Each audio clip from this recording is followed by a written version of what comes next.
வந்திருக்கும் பெரியவர்கள், பத்திரிகை, மீடியா அண்ட் சோஷியல் மீடியா சகோதர சகோதரிகள் அனைவருக்கும் எனது மாலை வணக்கம்.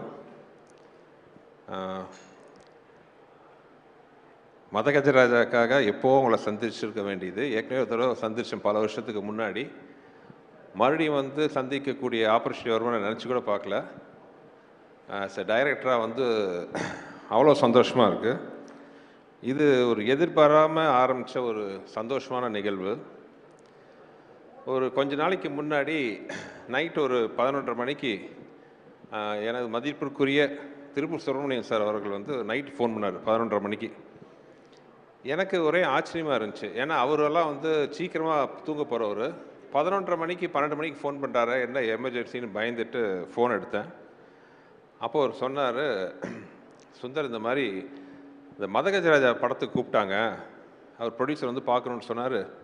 சரி, கொஞ்சம் வருஷங்களுக்கு முன்னாடி எடுத்த படமாச்சா, எப்படி இருக்கும்ன்ட்டு ஒரு டவுட்டில் தான் போனேன். நான் பார்த்து ரொம்ப வியந்துட்டேன். படம் ரொம்ப நல்லா இருந்துச்சுட்டு அந்த படத்தை பற்றி கிட்டத்தட்ட ஒரு அரை மணி நேரம் ரொம்ப ரசித்து சொன்னார். அதை கேட்கும்போது எனக்கு ரொம்ப சந்தோஷமாக இருந்துச்சு. ஏன்னா திருப்பூர் சுப்பிரமணியன் சார் கிட்டத்தட்ட 30 வருஷமாக நான் என்னோடய படங்களை அவர் ரிலீஸ் பண்ணிகிட்ருக்காரு.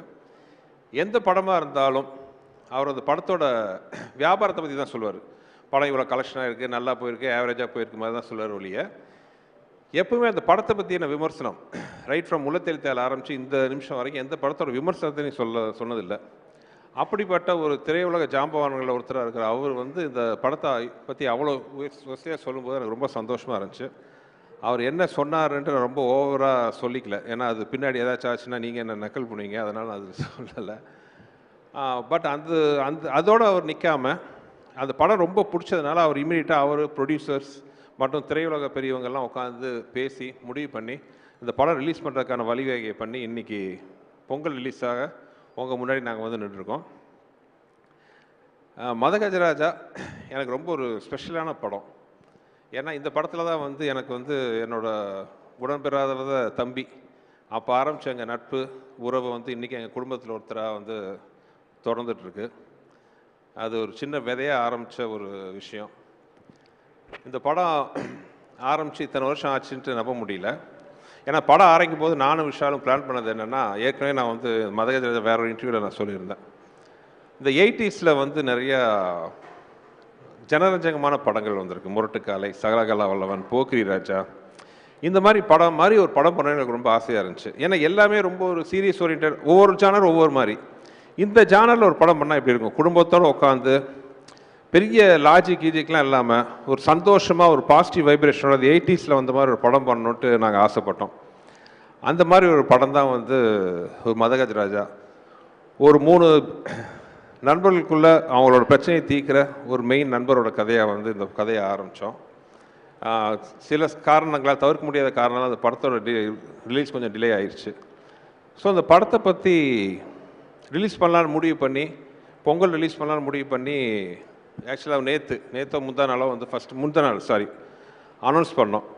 அனௌன்ஸ் பண்ணுறதுக்கு முன்னாடி எனக்கு ஒரு சின்ன பயம் இருந்துச்சு. ஏன்னா கொஞ்சம் வருஷத்துக்கு முன்னாடி எடுத்த படம் மறுபடியும் ரிலீஸ் பண்ணும்போது வரவேற்பு எப்படி இருக்கும், இல்லை மேபி சோஷியல் மீடியாவில் கலாய்ப்பாங்களா, ஏன்டா இப்போ இந்த படத்தை ரிலீஸ் பண்ணுமா முக்கியமாங்கிற மாதிரிலாம் நான் கொஞ்சம் நினச்சேன். இந்த மாதிரிலாம் வரவேற்பு இருக்குமான்னு ஒரு பயத்தோடு தான் அது ஃபஸ்ட்டு ஆடு வந்துச்சு. பட் நான் மட்டும் இல்லை, எங்களோட க்ரூ, தயாரிப்பு நிறுவனம் எல்லாருமே ஒரு சந்தோஷ சர்ப்ரைஸ் ஆகிட்டோம். ஏன்னா அது சோஷியல் மீடியாவில் இந்த படத்துக்கு கொடுத்த வரவேற்பு ஆர்கானிக்காக எந்த வித ப்ரமோஷன் நாங்கள் இன்னும் ஆரம்பிக்கவே இல்லை, எதுவுமே கிடையாது. ஜஸ்ட் ஒரு அனௌன்ஸ்மெண்ட் மட்டும் தான் பண்ணணும். சோஷியல் மீடியாவில் அவ்வளோ ஒரு வரவேற்பு இந்த படத்துக்கு. சோஷியல் மீடியா மட்டும் இல்லாமல் டிவி ஆகட்டும், யூடியூப், எவ்ரிவேர் அந்த படத்தை பற்றி பயங்கர பாசிட்டிவ் வைப்ரேஷன். இந்த படம் பொங்கலுக்கு வருது, நம்ம போய் பார்க்கணும். இதெல்லாம் பார்க்கும்போது எனக்கும் விஷாலுக்கெல்லாம் நாங்கள் பேசி ரொம்ப சந்தோஷப்பட்டுக்கிட்டோம். இன்ஸ்பைட் ஆஃப் இவ்வளோ டிலே ஆனாலும் அந்த படத்து மேலே இருக்கிற ஒரு எதிர்பார்ப்பு இன்னும் இருக்குங்கன்னு நினைக்கும் போது ஒரு டைரக்டராக எனக்கு ரொம்ப சந்தோஷம். இந்த படத்தை வாழ்த்தி வரவேற்று ட்வீட் பண்ணின, சோஷியல் மீடியாவில் போட்ட, டிவியில் பகிர்ந்து கொண்ட அனைத்து நண்பர்களுக்கும் என்னோடது மனமார்ந்த நன்றி. ஏன்னா இது எங்களுக்கு ஒரு பெரிய ஒரு கான்ஃபிடன்ஸ் பூஸ்டாக இருந்துச்சு. அது மட்டும் இல்லாமல் படம் இன்னும் ஒரு வாரத்தில் ரிலீஸ் ஆக போகுது. படத்தை பார்த்துட்டு அதே மாதிரி ஒரு நல்ல ஒரு ஒப்பீனியன் கொடுப்பீங்கன்னு நினைக்கிறேன். ஆனால் அதே நிமிஷத்தில் இன்னொரு சொல்லிக்கிறேன், நாங்கள் யாருமே சொல்லாத விஷயத்தெல்லாம் சொல்லலை. இது ஒரு நல்ல ஒரு என்டர்டெய்னர். பொங்கல் மாதிரி ஒரு ஃபெஸ்டிவல் காலத்தில், ஏன்னா அந்த படம் நாங்கள் ஆரம்பித்த போதே பொங்கல் ரிலீஸை மனசில் வச்சு தான் நாங்கள் ஆரம்பித்தோம். அந்த பொங்கலுக்கு மிஸ் ஆனது இந்த பொங்கலுக்கு வருது. கண்டிப்பாக அது வந்து ஒரு ஃபெஸ்டிவல் மூடுக்கு வந்து ரொம்ப ஒரு அருமையான படமாக இருக்கும்ன்ட்டு நான் வந்து நம்புகிறேன். ஆக்சுவலாக ஒரு நண்பர் வந்து சோஷியல் மீடியாவில் போட்டிருந்தார், மதகஜராஜா லேட்டாக வந்தாலும் லேட்டஸ்ட்டாக வரும்ன்ட்டு. நானும் நம்புகிறேன் இது லேட்டஸ்ட்டாக இருக்கும், உங்களுக்கெல்லாம் பிடிக்கும்ன்ட்டு. ஏன்னா அந்த படத்தில் வந்து ஹியூமர் அவ்வளோ பிரமாதமாக ஒர்க் அவுட் ஆகிருக்கு. இன்னொரு இந்த படத்தில் எனக்கு ஒரு சென்டிமெண்ட் அட்டாச்மெண்ட் என்னென்னா, என்னோட குருநாதர் மணிவண்ணன் சார் கடைசியாக நடித்த படம் அது. இப்போ வந்து அவர்லாம் நம்ம நடுவில் இல்லைன்னு நம்பவே முடியல என்னால். இன்னும் வந்து அவர் நின்று ஆசீர்வாதம் பண்ணிட்டு இருப்பார்னு நினைக்கிறேன். அதே மாதிரி வந்து எனக்கு வந்து ரொம்ப மரியாதைக்குரிய டைரக்டர் திரு மனோபாலா அவர்கள். மனோபாலா சாரோட இந்த படம் நான் ஒர்க் பண்ணுவது ரொம்ப இந்த படத்தை எதிர்பார்த்தார். ஏன்னா அந்த படத்தில் வந்து ஒரு 15-20 நிமிஷம் விஷால், சந்தானம், மனோபாலா சார் வச்சு ஒரு எபிசோடு வரும். நான் ஏற்கனவே சொல்லியிருக்கேன், நான் நிறைய காமெடியெல்லாம் பண்ணியிருக்கேன். ஆனால் நான் பண்ண காமெடியிலேயே வந்து எனக்கு ரொம்ப ஃபேவரட் எதுன்னு கேட்டிங்கன்னா அந்த ஒரு 20 நிமிஷம் எபிசோட். எல்லாருமே வந்து மனசு விட்டு சிரிக்கக்கூடிய, ரசிக்கக்கூடிய மாதிரி அது ஒரு இன்ட்ரெஸ்டிங்கான ஒரு எபிசோடு வரும் இந்த படத்தில்.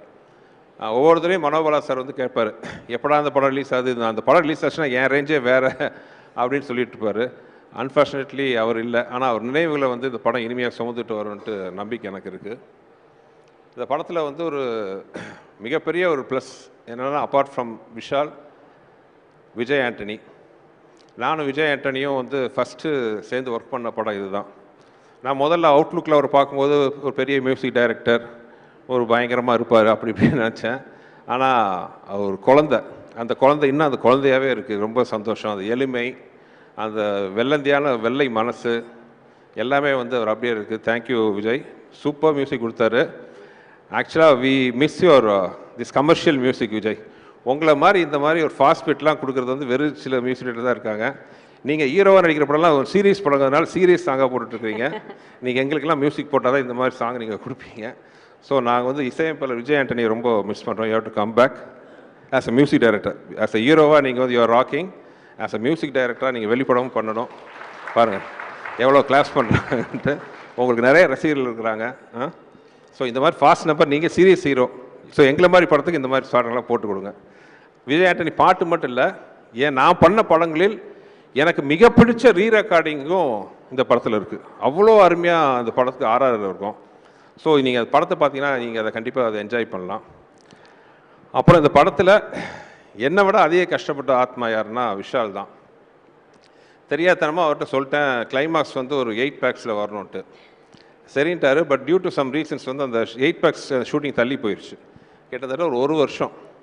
அந்த ஒரு வருஷம் அந்த 8 பேக்ஸை மெயின்டைன் பண்ணுறது சாதாரண விஷயம் கிடையாது. வெறும் பச்சை தண்ணியை குடிச்சிக்கிட்டு நாங்களாம் சாப்பிடும்போது சோத்தை எல்லாம் மோந்து பார்த்துக்கிட்டு அவ்வளோ கஷ்டப்பட்டார். இன்ஃபேக்ட் ஃபைட் சீக்வன்ஸ்லாம் நிறைய இடத்துல வந்து விளையாட்ட சொல்ல உயர பணையை வச்சு.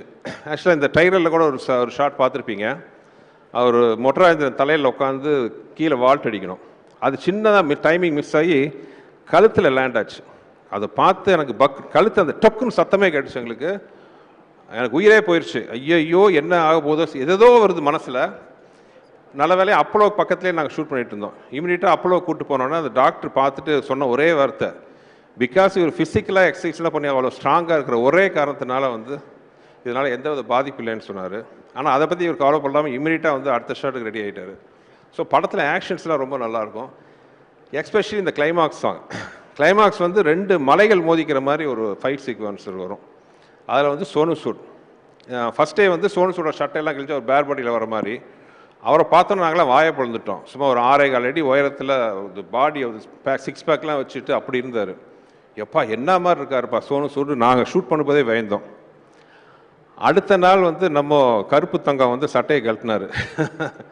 எல்லாம் அரண்டுட்டோம். அப்படி ஒரு ஃபிசிக் அந்த பாடி, படத்துக்காக ஒரு கட்டமைச்ச பாடி. அந்த மாதிரி எனக்கு இனிமேல் அந்த மதகஜராஜா வெளியில் வரணும்னு நான் இவ்வளோ ரொம்ப போராடினதுக்கு ஆசைப்பட்டதுக்கெல்லாம் ஒரே காரணம், விஷால் பட்ட கஷ்டத்தை மக்கள் பார்க்கணும். மக்கள் பார்த்து அதை பிடிச்சி ஏற்றுக்கிறது மக்களோட கையில் இருக்குது, பத்திரிகையாளர்கள் உங்கள் கையில் இருக்குது. ஆனால் அந்த உழைப்புக்கு வந்து அவங்க பார்த்தா தானே அதை என்னன்னு டிசைட் பண்ண முடியும். ஸோ அந்த மாதிரி மதகஜராஜா ரிலீஸ் பண்ணணுன்ட்டு நாங்கள் ரொம்ப ஆசைப்பட்டது காரணம் விஷாலோட உழைப்பு என்னன்ட்டு எல்லாம் பார்க்கணுன்னு ஆசைப்பட்டேன். Madha Gaja Raja is a fantastic family entertainer. ரொம்ப ஏதோ நல்ல விதமாக எனக்கு ஒரு லைசன்ஸ் கொடுத்துருக்கீங்க. சுந்தர்சி படம் யாரும் சொல்லாத ஒரு விஷயத்தெல்லாம் சொல்ல போகிறது இல்லை, புதுசாக எந்த விஷயமும் இருக்க போகிறது இல்லை. ஆனால் என்டர்டெயின்மெண்ட்டாக இருக்கும், குடும்பத்தோடு பார்க்க வரலாம். மினிமம் ஒரு படத்தில் ஒரு 15 நிமிஷமாச்சும் உங்கள் மனசார சந்தோஷப்பட்டீங்கன்னா அதுதான் நீங்கள் எனக்கு கொடுக்க போகிற மிகப்பெரிய பரிசாக நான் இது வரைக்கும் நினச்சிட்ருக்கேன். மதகஜராஜா அந்த அனுபவத்தை உங்களுக்கு கொடுக்கணும்னு நான் நம்புகிறேன். பார்த்து நீங்கள் எல்லாருமே சப்போர்ட் பண்ணணும். அப்புறம் அந்த படத்தில் வந்து முக்கியமான விஷயம், விஜய் ஆண்டனி சார் மட்டும் இல்லாமல் எனக்கு இருந்த ஒரு அருமையான டெக்னிக்கல் க்ரூ. இத்தனை வருஷம் கழிச்சும் அவங்களாம் என் முன்னாடி உட்காந்துருக்கிறத பார்க்கும்போது அவ்வளோ சந்தோஷமாக இருக்குது. என்றைக்குமே என் தம்பியா, என் வலது கையா, என்னுள் பாதியாக இருக்கிற என் அன்பு தம்பி வெங்கட், அப்புறம் இந்த படத்துக்காக உயிரை கொடுத்து ஒர்க் பண்ண ரிச்சர்ட், இத்தனைக்கு இவ்வளோ பிஸியாக இருக்கிற ரிச்சர்ட், பிஸி கேமராமேனாக இருக்கிறவர், இந்த படத்தை ரிலீஸ் பண்ணணுன்னா எல்லா வேலையும் விட்டுட்டு வந்து இந்த படத்துக்கு இது விடிய விடிய உட்காந்து இந்த சாங்லாம் ரெடி பண்ண ரிச்சர்ட் ஆகட்டும், என்னுடைய பல படங்களுக்கு எனக்கு உறுதுணையாக இருக்கிற ஸ்ரீகாந்த், எடிட்டர் ஸ்ரீகாந்த், அவரும் அதே தான், விடாமுயற்சிக்கும் அவர் தான் எடிட்டர். பட் இந்த படம் நம்ம மறுபடியும் ஷூட் ரெடி பண்ணணுன்னொன்னே அந்த வேலையோட வேலையாக பிஸியாக இந்த வேலையை உட்காந்து பார்த்துக்கிட்டு எந்த வித எதிர்பார்ப்பும் இல்லாமல், இது நம்ம படம் சார், இந்த படம் வந்து ரிலீஸ் ஆகணும், ஜெயிக்கணுன்ட்டு கை கொடுக்க வந்த ஸ்ரீகாந்த், ரிச்சர்ட், என் ஆர்ட் டைரக்டர் குருராஜ், அப்புறம் என்னோடய ப்ரொடக்ஷன் எக்ஸிக்யூட்டிவ் பாலகோபி, இன்னும் கூட ஒர்க் பண்ண எல்லாரையும், சாரி யாராவது பேர் விட்டு போச்சுன்னு எல்லாம் மன்னிச்சுக்கோங்க. எல்லாருக்கும் இந்த சந்தர்ப்பத்தில் நான் நன்றி சொல்ல விரும்புகிறேன். மொத்தத்தில் ரொம்ப நேரம் பேசி உங்களை இது பண்ண விரும்பல. அதே மாதிரி முக்கியமாக நான் சொல்ல வேண்டியது ஜெமினி ப்ரொடக்ஷன்ஸ். என்னதான் ரிலீஸ் கொஞ்சம் சில காரணங்களால் தாமதமானாலும் ஒரு ப்ரொடக்ஷன் ஹவுஸாக எந்த டைரக்டரோட ட்ரீம் ப்ரொடக்ஷன் ஆஃபீஸ் கம்பெனி அவங்க, ஒரு செகண்ட் கூட வந்து இது வேணுமா, இதை செலவு பண்ணுமா, அதை பற்றி கேட்கவே இல்லை. நான் என்ன கேட்டாலும் ப்ரொவைட் பண்ண ஒரு ஃபென்டாஸ்டிக் ப்ரொடக்ஷன் ஹவுஸ். நடுவில் சின்ன காரணத்தினால கொஞ்சம் கேப் ஆகி போச்சு. நான் ஆண்டவனை வேண்டிக்கிறேன், மதகஜராஜாவுக்கு கிடைக்கிற வரவேற்பில் மறுபடியும் ஜெமினியின் கொடி பறக்கணும். ஏன்னா அந்த மாதிரி நல்ல ப்ரொடக்ஷன் ஹவுசஸ் எல்லாம் வந்து சினிமா கிடைக்கிறது வந்து சினிமா கிடைச்ச ஒரு வரம். So we wish Gemini Productions coming back again in a big way sir. You are already big, but as a production house, I want you to come back in a big way, Mr. Anand and Kiran sir. And thank you. பொங்கலுக்கு பத்திரிகைகள் உங்கள் முன்னாடி வந்து நின்று எப்பவும் போல் நான் வேண்டி கேட்டுக்கிறேன், படத்தை நல்லபடியாக மக்கள்கிட்ட போய் சேர்த்தணும். நீங்கள் படம் பாருங்கள், ரசிப்பீங்கன்னு நம்புகிறேன். வேறு என்ன சொல்கிறது, உங்களுக்கு எல்லாருக்கும் இந்த படத்தை பற்றி தெரியும். அப்புறம் எல்லாருக்கும் இந்த படத்தை ரிசீவ் பண்ண இந்த படத்தை ரிலீஸ் பண்ண போகிறோங்கிற செய்தியை கேட்டோம், நல்லபடியாக ரிசீவ் பண்ணி பாசிட்டிவாக நியூஸ் பண்ணினேன், ட்விட் போட்ட சோஷியல் மீடியா நண்பர்கள், மீடியா டிவி நண்பர்கள் அனைவருக்குமே எனது வணக்கம், எனது நன்றிகள். அப்புறம் என்னன்னைக்கு எனக்கு பெரிய சப்போர்ட்டாக இருக்கிற என்னோடய லக்கி மாஸ்காட் என் ஒய்ஃபுக்கு நன்றி. திடீர்னு அரேஞ்ச் பண்ண ப்ரோக்ராம் சொன்ன உடனே வேறு எந்த ஃபங்க்ஷனுக்கும் அவ்வளோ சீக்கிரம் ஒத்துக்காத டிடி, எங்கள் மேலே இருக்கிற நட்பில் அன்போடு வந்ததுக்கு ரொம்ப நன்றி DD. You made our evening and thank you everybody. நன்றி.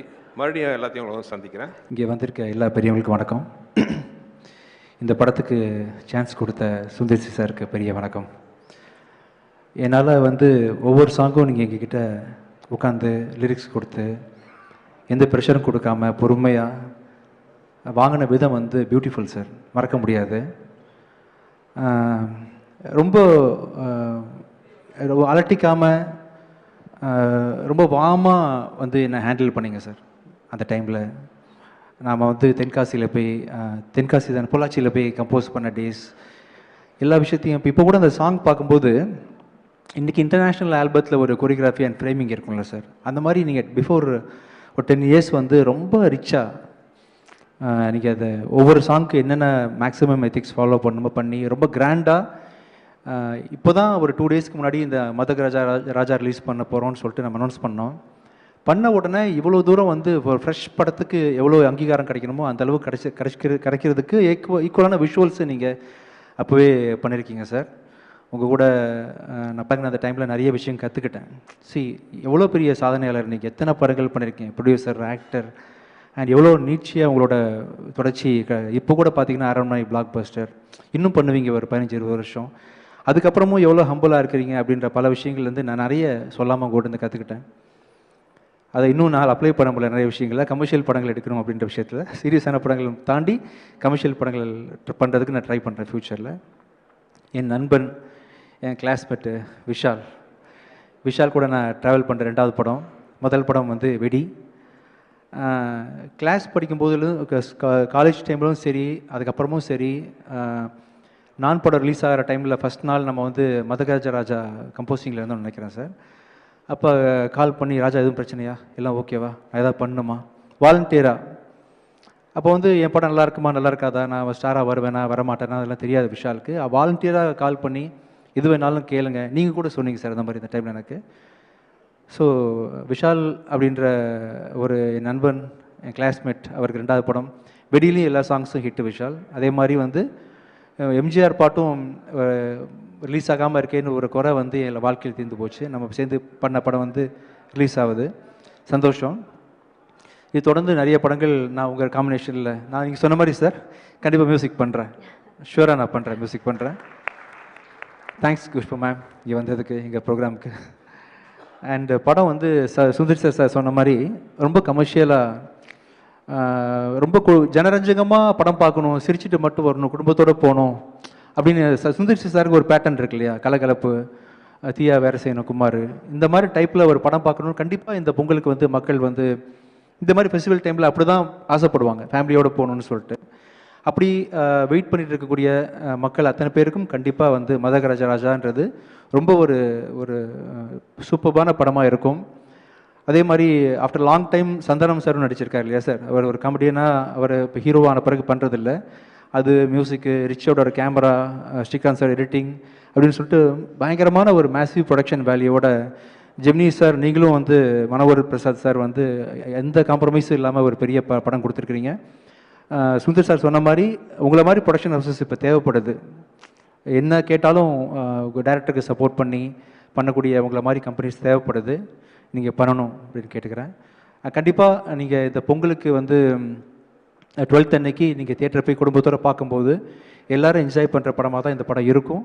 நானும் வந்து கண்டிப்பாக ரொம்ப நாள் ஆச்சு சார் பார்த்து, நான் என்ன பண்ணியிருக்கேன் ரீ ரெக்கார்டிங்னு ஒரு தடவை பார்க்கணும். ஸோ நீங்கள் அனைவரும் தியேட்டருக்கு வந்து இந்த படத்தை பார்க்கணும். உங்கள் எல்லாருக்கும் இந்த படம் கண்டிப்பாக கமர்ஷியல் படம் பிடிக்கும். விஷால், உங்களுக்கு வந்து நம்ம படம் பண்ணுறோம் விஷால், ஃப்யூச்சரில் பண்ணுறோம். மியூசிக் உங்களுக்கு நான் பண்ணுறேன் சார். விஷாலுக்கு பெரிய வெற்றி படமாக இந்த படம் அமையணும்னு சொல்லிட்டு நான் எதிர்பார்க்குறேன். All the best for as. மாலை வணக்கம். முக்கியமாக press, social media, television channels, என்னோட டார்லிங் குஷ்பு, என்னோட இன்னொரு டார்லிங் விஜய் ஆண்டனி, சுந்தர் சார், எல்லோருக்கும் வணக்கம்.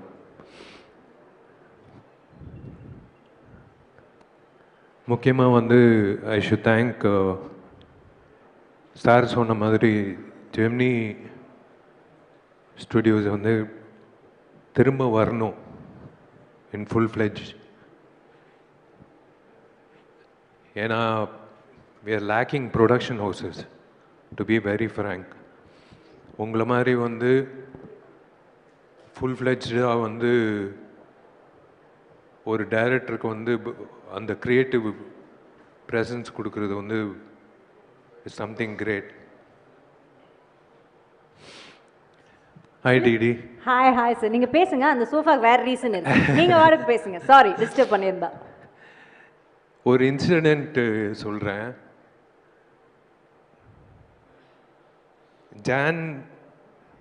ஜான்வரியில் வந்து இந்த வருஷம் வந்து பெஸ்ட் ஆக்டர் அவார்டு கிடைக்குதோ இல்லையோ, எனக்கு பெஸ்ட்டு சிங்கர் அவார்டு கிடைக்கும்னு நினைக்கிறேன். Thanks to Vijay Antony. ஏன்னா ஒரு காமெடி நடந்தது. இவங்க 2 பேர் வந்து சுந்தர் சாரும் விஜய் ஆண்டனி வந்து உள்ளே பேசிகிட்டு இருந்தாங்க. ஜி, இந்த பாட்டு வந்து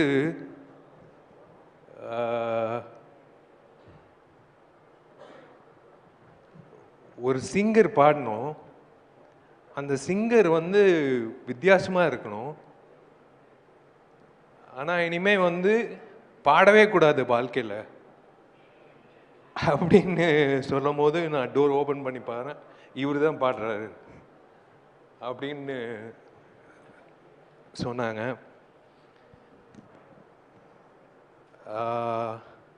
விஷால் சார், இந்த கதை சொல்லுமா அவங்க 2 பேரையும் மேலே கூப்பிட்டுலாமா? நீங்க என்ன நினைக்கிறீங்க? Why don't we sit down and have a chat about this? Please வாங்க.